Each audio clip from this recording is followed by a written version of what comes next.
Friend, এখন আমরা এসে গেছি বাংলাদেশ বর্ডারের কাছে।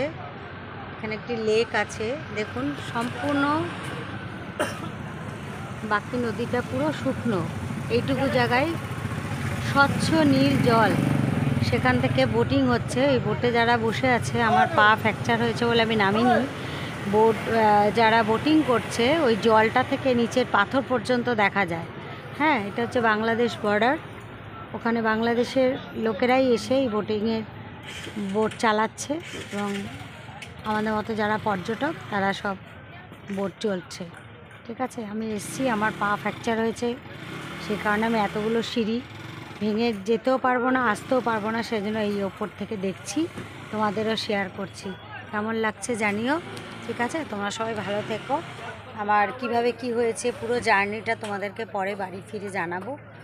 আর খুব ভালো থেকো, সুস্থ থেকো, এটুকুই কামনা করব। আমি একটু অসুবিধার মধ্যে পড়ে গেছি, কারণ আমার আগের দিন মাওয়ে কেভ গতদিন দেখতে গিয়ে আমার ওখানে একটা জল পড়ছিল, কেভে পুরোটাই চলে গেছিলাম।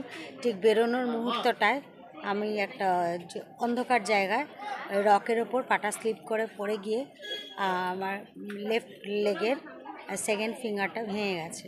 তো সেখানে ডক্টর দেখানো হয়েছে, তারা একটা ব্যান্ডেজ মতো করে দিয়েছে, মেডিসিনও চলছে। অসম্ভব পেন, কষ্ট পাচ্ছি।